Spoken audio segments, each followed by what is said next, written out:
Hi everyone.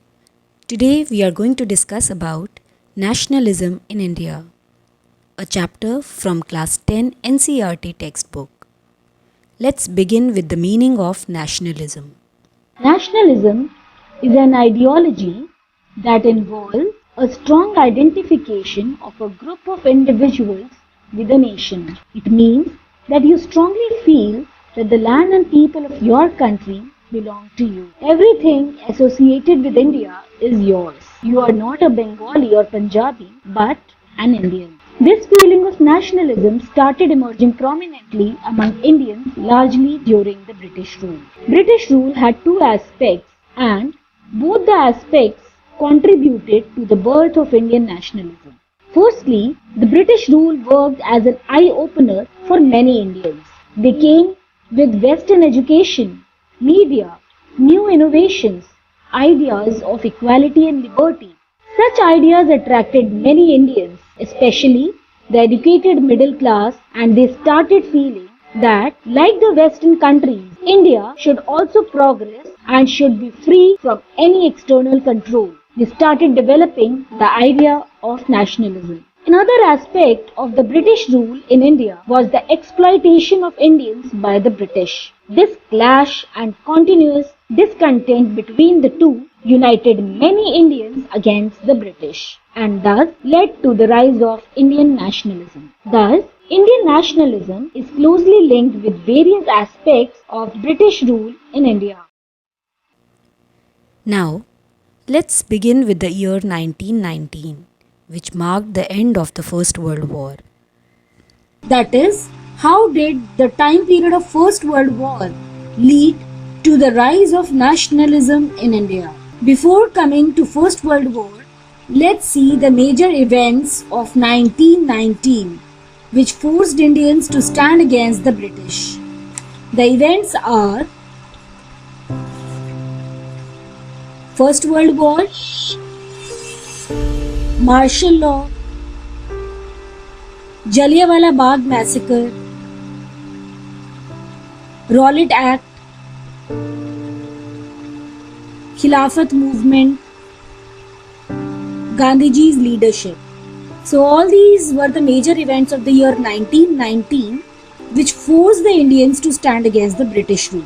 The year 1919 marked the end of the First World War, which was a painful experience for the Indians because of these reasons.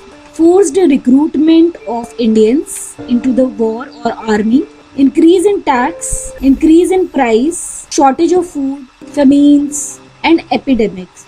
So all these were the reasons which made Indians stand against the British rule during the First World War. The First World War actually led to these problems. Indians never wanted to be a part of this war, but villagers were called upon to supply soldiers. This forced recruitment into the army caused widespread anger among Indians. As the part of the war, British had to spend a lot of money on military and weapons. If the British government was spending an extra money, then who will pay? Of course, the poor Indians. The poor Indians will pay in the form of taxes. What happens when the taxes increase? It leads to increase in the price of goods, which led to extreme hardship for the common people. The story is still not over. Rather, it became worse with the crop failure, famines, and epidemic right after the First World War, which perished millions of Indians. Thus, the year 1919 gave a big reason, or rather many reasons to Indians to realize that the British rule favors only the Englishmen and looks for profit only. And for this profit, they can exploit Indians to any extent. Now, let's summarize the main points in context of how the First World War created a new economic and political situation in India. It led to a huge increase in defense expenditure, which was financed by war loans, and increasing taxes.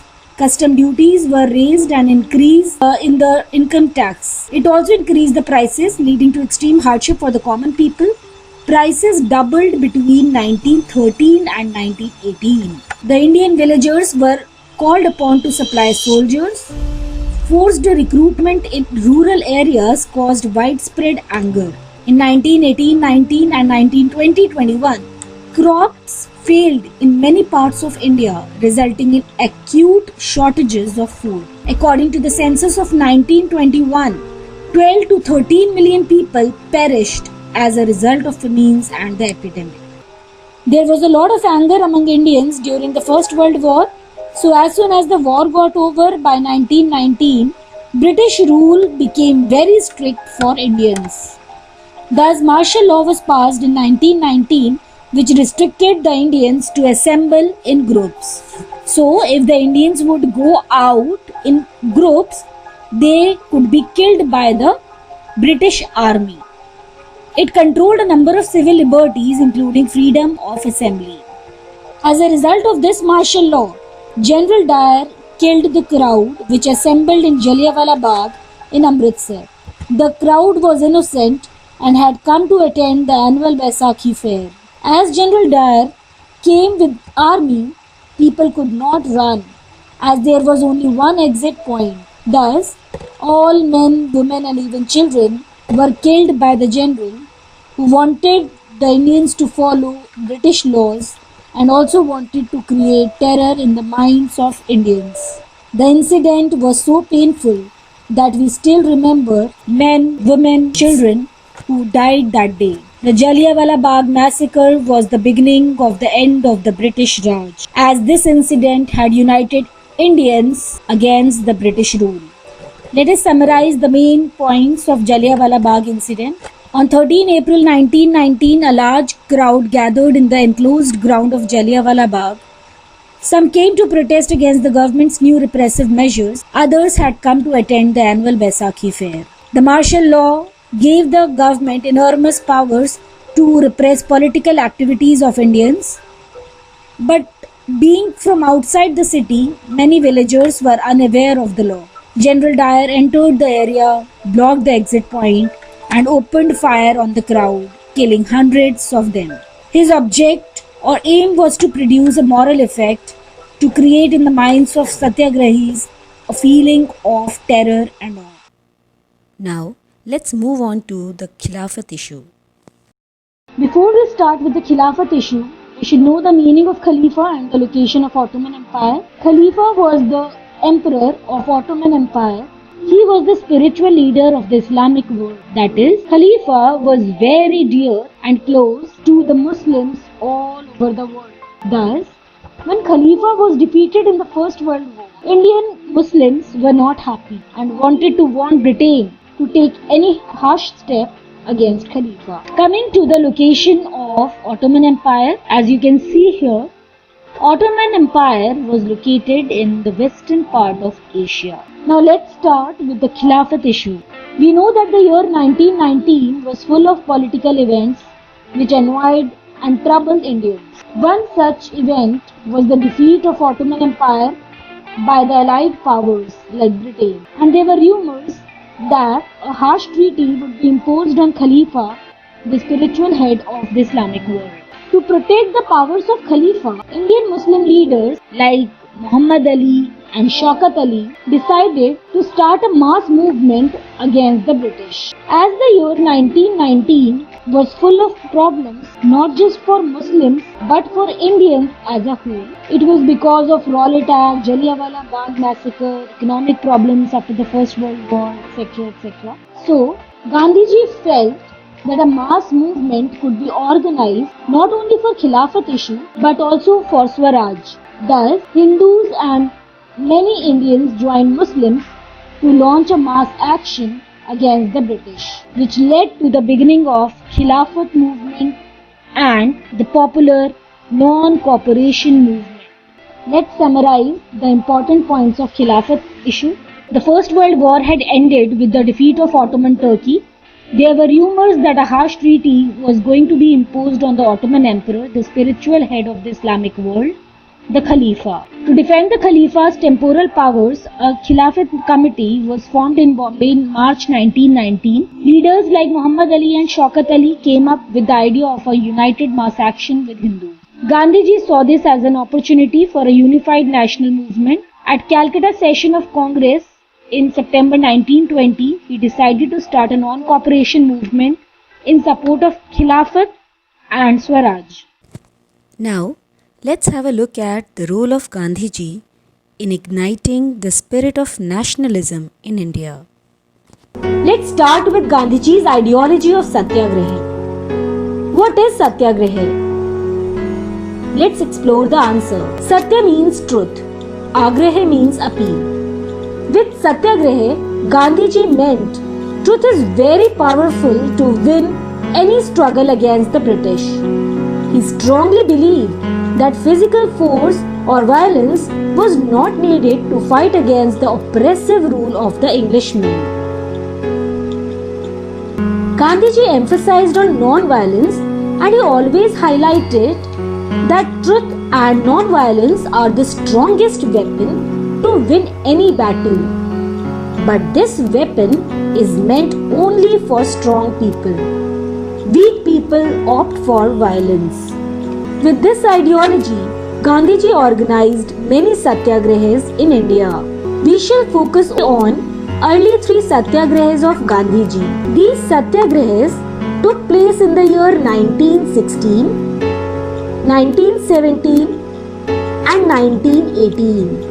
The first satyagraha was organized at Champaran in Bihar in 1916. Peasants in Champaran were tortured by the British indigo planters. They forced the poor Indian peasants to produce indigo in lieu of a very small price, even at the time of famine. Thus, Gandhiji came to protect the interests of Indian peasants. Gandhiji led organized protests and strike against the landlords. With this satyagraha, compensation was granted to peasants. It also led to cancellation of revenue hikes and collection until the famines ended. The next satyagraha took place in 1917 at Kheda, Gujarat. Here, the Indian peasants were badly affected by crop failure and epidemic. They were not able to pay the revenue to the British. Thus, they demanded to relax the revenue collection. So Gandhiji organized a satyagraha and was able to give relief to Kheda peasants to a large extent by ensuring the relaxation of revenue collection. And then Gandhiji organized satyagraha at Ahmedabad in 1918. The cotton mill workers of Ahmedabad were demanding for an increase of pay or wages due to increase in price during the First World War. Gandhiji went on a fast unto death in support of the workers. Thus, British government had to increase 35% of wages. All these 3 satyagrahas inspired a lot of Indians to fight against the British. Thus, Indian history reflects Gandhiji as a man of principles who was calm, non-violent, yet strong enough to drive the British out of India. We shall discuss about non-cooperation movement organized by Gandhiji. The concept of non-cooperation movement emerged from Gandhiji's famous book Hind Swaraj, which was published in the year 1909. According to Mahatma Gandhi, the British rule was established in India only because of the cooperation of Indians. If Indians refused to cooperate with the British, the rule of the Englishmen would collapse within 1 year and India would enjoy Swaraj or self-rule. Gandhiji's ideology of non-cooperation inspired a lot of Indians to attain independence and fight against the British. In the year 1920, Congress session or the meeting of the Indian National Congress was held at Nagpur, when most of the members of the Indian National Congress agreed to launch the non-cooperation movement in India in support of Khilafat issue and Swaraj. Now, let's see the participation of Indians in the non-cooperation movement. As a part of this movement, many Indians surrendered the titles like Sardar Sahib or Rai given to them by the British government. Many students showed their anger for the British rule by leaving the government schools and colleges. Even The headmasters, teachers, lawyers resigned from British institutions or offices.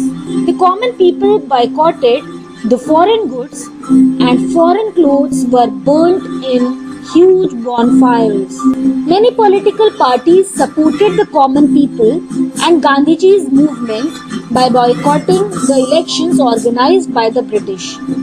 In these elections, though the Indians were elected as representatives, but they could not take decisions without the consent of the British. So many political parties decided that they would not participate in elections. In context of boycott of elections, we need to remember that after the end of the non-cooperation movement within the Congress, some leaders were by now tired of mass struggles and wanted to participate in elections to the provincial councils that had been set up by the Government of India Act of 1919. They felt that it was important to oppose British policies within the councils, argue for reform, and also demonstrate that these councils were not truly democratic. C.R. Das and Motilal Nehru formed the Swaraj Party within the Congress to argue for a return to council politics.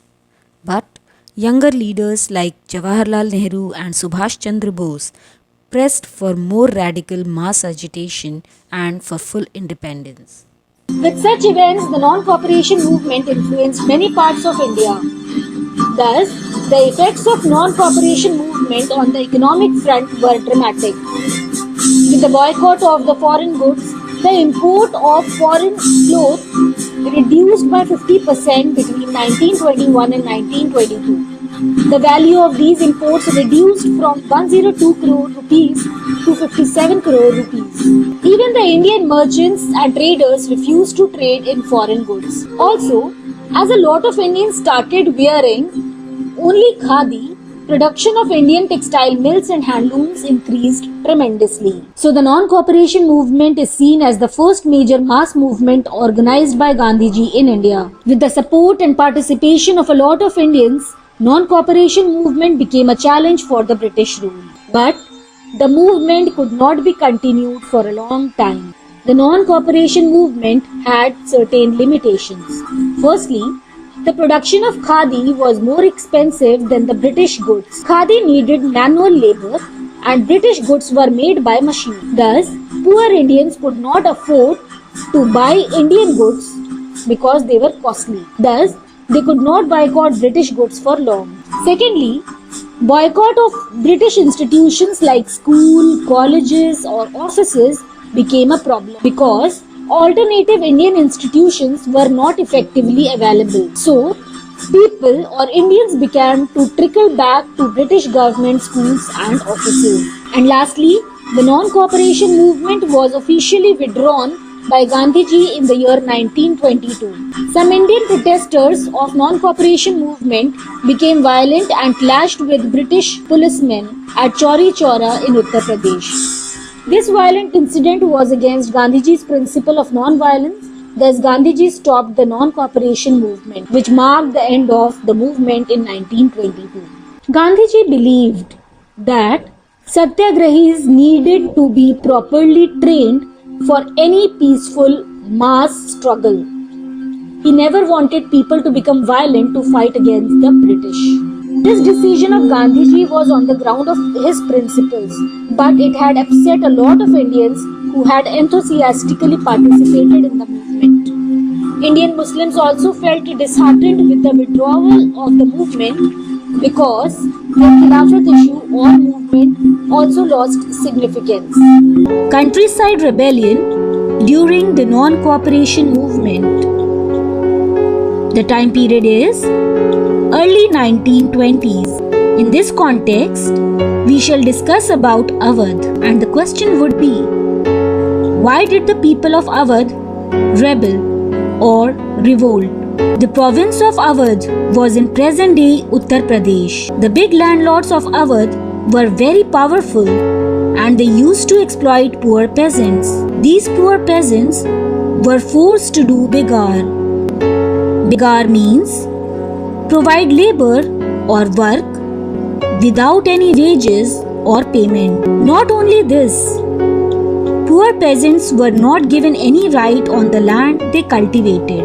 Rather, they were regularly evicted from land so that they could not acquire any right over the leased land. So, in Awadh, Nai Dhobi bands were organized to boycott the oppressive landlords. The poor peasants decided that they would not provide any service to the landlord. The basic services of Nai or barbers and Dhobi or washermen were stopped, which made the landlords realize the importance of poor laborers.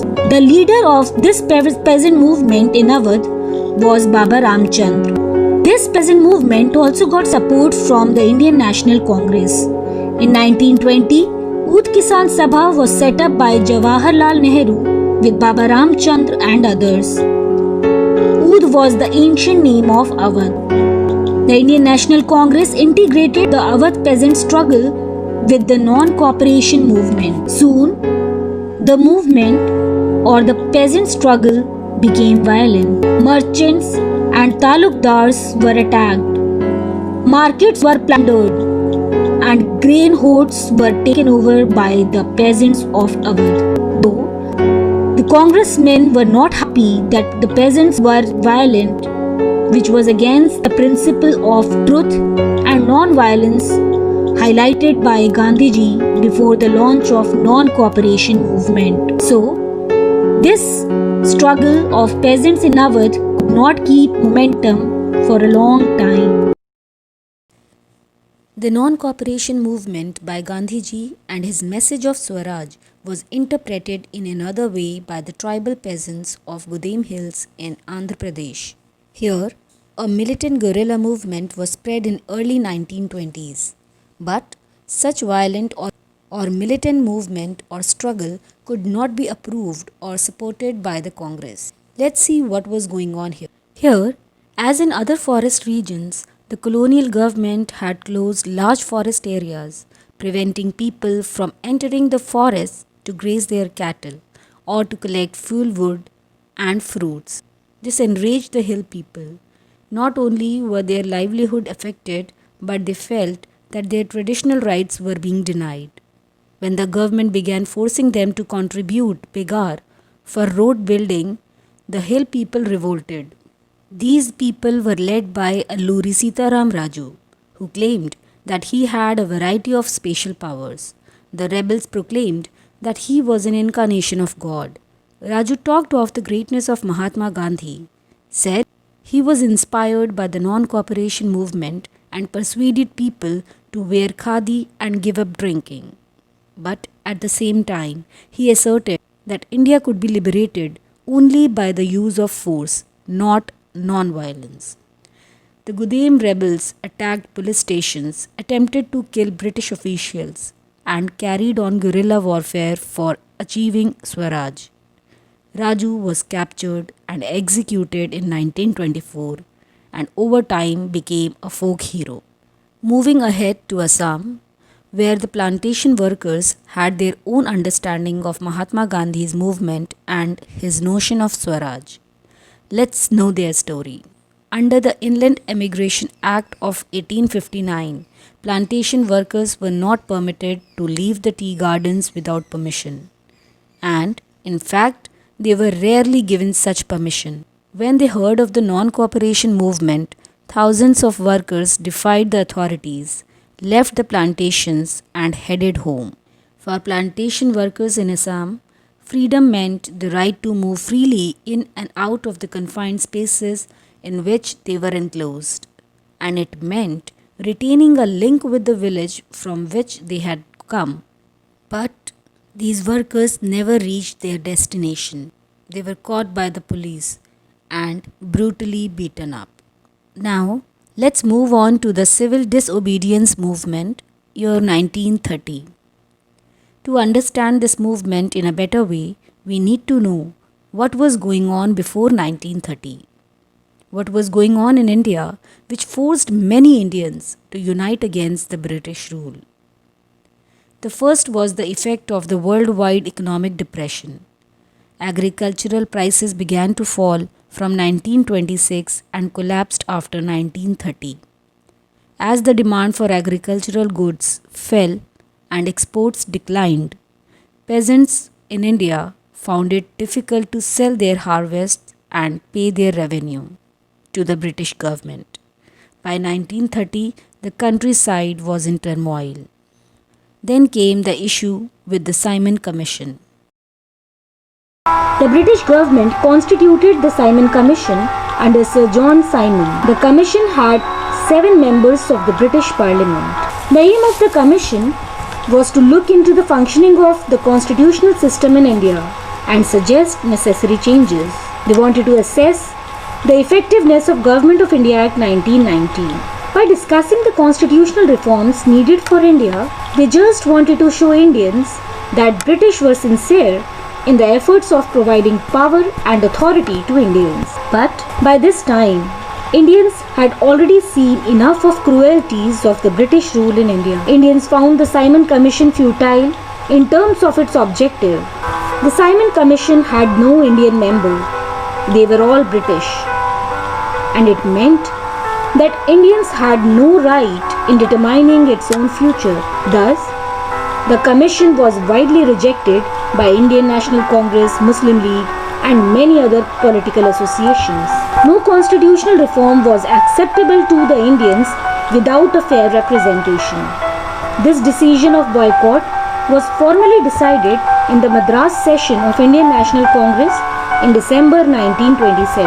So, when Simon Commission landed in Mumbai on February 3, 1928, there was country-wide protest.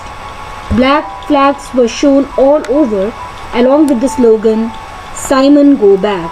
But the British did not accept the opposition and they responded with lathi charge and tried to terrorize Indians. A lot of people were killed. When the commission reached Lahore in October 1928, it was rejected with a peaceful protest under the leadership of Lala Lajpat Rai.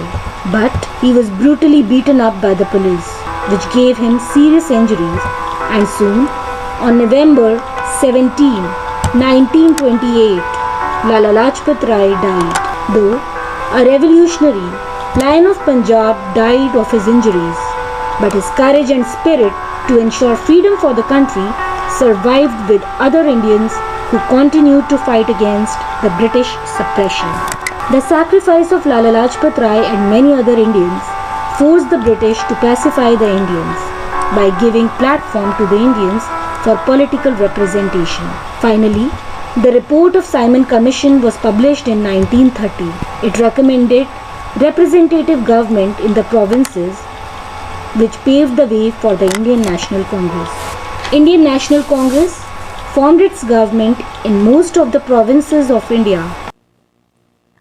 To win over the existing situation in India and pacify the anger among Indians, the Viceroy, Lord Irwin, announced in October 1929 a vague offer of dominion status for India in an unspecified future and a roundtable conference to discuss a future constitution. But it did not satisfy Indians. First of all, the Irwin offer did not mention the duration of implementing this idea.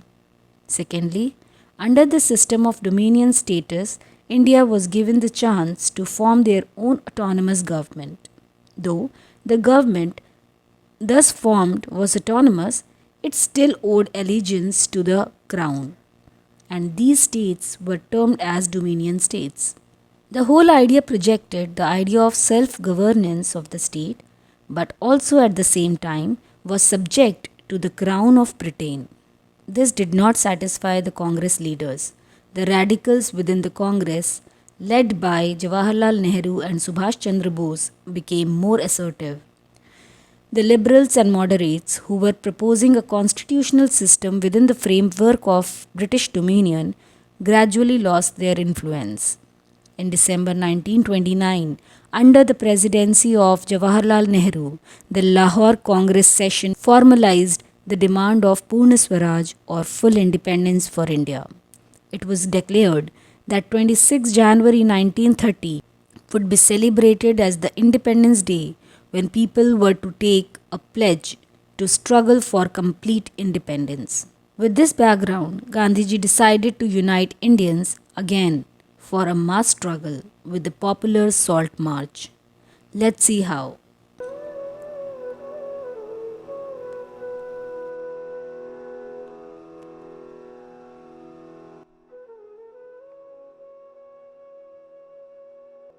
Salt was an essential item of food for the rich as well as poor.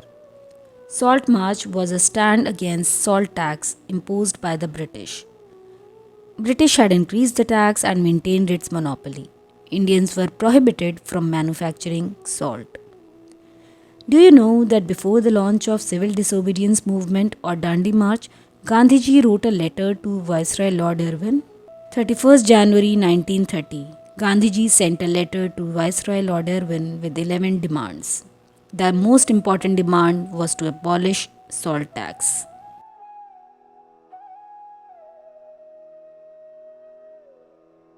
Letter was a warning to the British that if the salt tax would not be abolished by 11 March 1930, the Congress would launch a civil disobedience movement.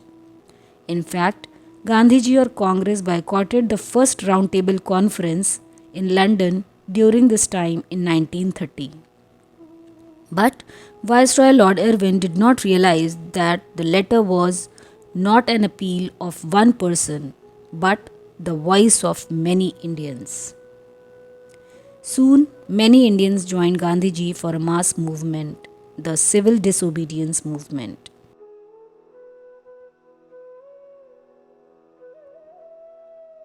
The movement started with the popular Salt March, when Indians disobeyed the salt tax and restriction on its production. 79 Satyagrahis joined Mahatma Gandhi on 12 March 1930 for the historical Salt March. The march continued for 24 days till 6 April 1930. Gandhiji broke the salt law at 6:30 am on 6 April 1930 by producing the illegal salt on the coast of Dandi by boiling sea water. Gandhiji knew that the issue of salt could unite many Indians, rich and poor, against the British rule in India. Soon, thousands of Indians joined Gandhiji in the civil disobedience movement. As the movement spread, foreign cloth was boycotted and liquor shops were picketed. Worried by the developments, the colonial government began arresting the Congress leaders one by one. This led to the violent clashes in many places. The British government responded with the policy of repression and arrested about 1 lakh people. In such a situation, Mahatma Gandhi once again decided to call off the movement and entered into a pact with Lord Irwin on 5th March 1931. By this Gandhi-Irwin Pact, Gandhiji consented to participate in a round-table conference in London, and the government agreed to release the political prisoners. In December 1931, Gandhiji went to London for the conference. But the negotiations broke down and he returned disappointed. Back in India, he discovered that the government had begun a new cycle of repression. Ghaffar Khan and Jawaharlal Nehru were both in jail. The Congress had been declared illegal and a series of measures had been imposed to prevent meetings, demonstrations, and boycotts. With great apprehension, Mahatma Gandhi relaunched the civil disobedience movement. For over a year, the movement continued, but by 1934, it lost its momentum. Let us now look at the different social groups that participated in the civil disobedience movement. Why did they join the movement? What were their ideas? What did Swaraj mean to them? We need to remember that all these social groups had their own reasons to participate in the civil disobedience movement, but at the same time, some of these groups were not very keen to participate in masses. Let's begin with the rich peasant communities. This community participated in the civil disobedience movement as they were hard hit by the trade depression and falling prices. As their cash income disappeared, They found it impossible to pay the government's revenue demand, and the refusal of the government to reduce the revenue demand led to widespread resentment. These rich peasants became enthusiastic supporters of the civil disobedience movement. For them, the fight for Swaraj was a struggle against high revenues. But they were deeply disappointed when the movement was called off in 1931 without the revenue rates being revised. So, when the movement was restarted by Gandhiji in 1932, many of them refused to participate. Coming to the poor peasants, they were not just interested in the lowering of the revenue demand, many of them were small tenants cultivating land they had rented from landlords. As the depression continued and cash incomes dwindled, the small tenants found it difficult to pay their rent. They wanted the unpaid rent to the landlord to be remitted. Here we need to remember that the Congress was unwilling to support no rent campaign in most places. It was because they were apprehensive of raising issues that might upset the rich peasants and landlords who were big supporters of Congress. So the relationship between the poor peasants and the Congress remained uncertain. Now let's move on to the business classes. How did they relate to the civil disobedience movement? During the First World War, Indian merchants and industrialists had made huge profits and become powerful. Keen on expanding their business, they now reacted against colonial policies that restricted business activities. They wanted protection against imports of foreign goods and a rupee sterling foreign exchange ratio that would discourage imports. They wanted Indian goods to be promoted rather than the British goods. Prominent industrialists like Purushottam Thakurdas and G.D. Birla attacked colonial control over the Indian economy and supported the civil disobedience movement when it was first launched. They gave financial assistance and refused to buy or sell imported goods. But after the failure of the Round Table Conference in 1931, business groups were no longer uniformly enthusiastic. They were apprehensive of the spread of militant activities and worried about the prolonged disruption of business as well as of the growing influence of socialism amongst the younger members of the Congress. Coming to the working class, the industrial working classes did not participate in the civil disobedience movement in large numbers. As the big industrialists came closer to the Congress, the poor workers stayed aloof. But in spite of that, some workers did participate in the civil disobedience movement, selectively adopting some of the ideas of the Gandhian program, like boycott of foreign goods, as part of their own movements against low wages and poor working conditions. But again, we need to remember that the Congress was reluctant to include workers' demands as part of its program of struggle because the big industrialists were the supporters of Congress. Another important feature of the civil disobedience movement was the large-scale participation of women. During Gandhiji's Salt March, thousands of women came out of their homes to listen to him. They participated in protest marches, manufactured salt, and picketed foreign cloth and liquor shops. Moved by Gandhiji's call, they began to see service to the nation as a sacred duty of women. But at the same time, we need to remember that this increased public role did not necessarily mean any radical change in the way the position of women was visualized. In fact, for a long time, the Congress was reluctant to allow women to hold any position of authority within the organization. It was keen only on their symbolic presence. Before we proceed to the next social group, please have a look at this.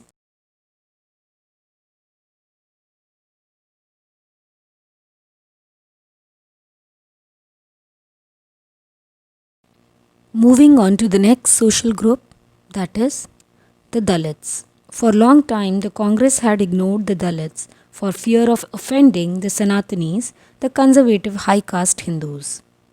But Mahatma Gandhi declared that Swaraj would not come for 100 years if untouchability was not eliminated. He himself cleaned toilets to dignify the work of Bhangi, the sweepers, and persuaded upper castes to change their heart and give up the sin of untouchability. But many Dalit leaders were keen on a different political solution to the problems of the community. They began organizing themselves, demanding reserved seats in educational institutions and a separate electorate that would choose Dalit members for legislative councils. In fact, Dr. B.R. Ambedkar, who was the voice of Dalits, clashed with Mahatma Gandhi at the second roundtable conference by demanding separate electorate for Dalits. When the British government considered Ambedkar's demand, Gandhiji began a fast unto death. He believed that separate electorates for Dalits would slow down the process of their integration into society. Ambedkar ultimately accepted Gandhiji's position, and the result was the Pune Pact of September 1932. This pact gave the depressed classes, later came to be known as scheduled caste, reserved seats in provincial and central legislative councils, but they were to be voted in by the general electorate. The Dalit movement, however, continued to be apprehensive of the Congress led national movement. After the decline of the non cooperation movement, which was also in support of the Khilafat movement, a large section of the Muslims felt separated from the Congress. It was because the non cooperation movement was called off suddenly by Gandhiji in 1922. At the same time, from the mid 1920s, the Congress came to be more visibly associated with the openly Hindu religious nationalist groups like the Hindu Mahasabha. For this reason, the Muslims also began to demand separate electorate for the Muslims. But Muhammad Ali Jinnah, one of the leaders of the Muslim League, was willing to give up the demand for separate electorates if Muslims were assured reserved seats in the Central Assembly and representation in proportion to population in the Muslim dominated provinces like Bengal and Punjab. But all these negotiations came to an end at the All Parties Conference in 1928, when M.R. Jayakar of the Hindu Mahasabha strongly opposed efforts at compromise. And thus, when the civil disobedience movement started, there was an atmosphere of suspicion and distrust between communities. Large sections of Muslims could not respond to the call for a united struggle. Many Muslim leaders and intellectuals expressed their concern about the status of Muslims as a minority within India. They feared that the culture and identity of minorities would be submerged under the domination of a Hindu majority. Finally, let's have a discussion on the last topic of this chapter, that is, making of Indian nationalism. Here, we need to realize that all these mass movements were leading to the rise of nationalism amongst Indians. People came together, forgetting all about their language, caste, or regional differences. Besides, there were some factors which were giving a unique and common identity to all Indians. Let's have a look. The image of Bharat Mata. In the 20th century, the identity of India came to be visually associated with the image of Bharat Mata. This image was first created by Bankim Chandra Chattopadhyay. In 1870s, Bankim Chandra wrote Vande Mataram as a hymn to the motherland. Abanindranath Tagore also painted highly famous image of Bharat Mata, who is calm, composed, divine and spiritual. Indian folklore. In the late 19th century India, nationalists began to record folk tales. They believed that these tales gave a true picture of traditional culture that had been corrupted and damaged by outside forces. It was essential to preserve this folk tradition to discover one's national identity and restore a sense of pride in one's past. In Bengal, the role of Rabindranath Tagore, and in Madras, Natesa Sastry played a significant role in this direction. Icons and symbols. During the Swadeshi movement in Bengal, a tricolour flag of red, green and yellow was designed. It had 8 lotuses representing 8 provinces of British India and a crescent moon representing Hindus and Muslims. This was one of the ways of uniting Indians. By 1921, Gandhiji had designed the Swaraj flag with red, green and white colors and had a spinning wheel in the center, representing the Gandhian ideal of self-help. Finally, coming to the reinterpretation of history, the British saw Indians as backward and primitive, incapable of governing themselves. Now, Indians began to write about the glorious development in ancient times when art, science, religion, law, trade, etc. flourished. In their view, this glorious time was followed by a history of decline when India was colonized. So, this was all about different shades of Indian nationalism. I hope you liked this video. For more such academic content, do subscribe to Constructing Minds and do not forget to press the bell icon for regular updates.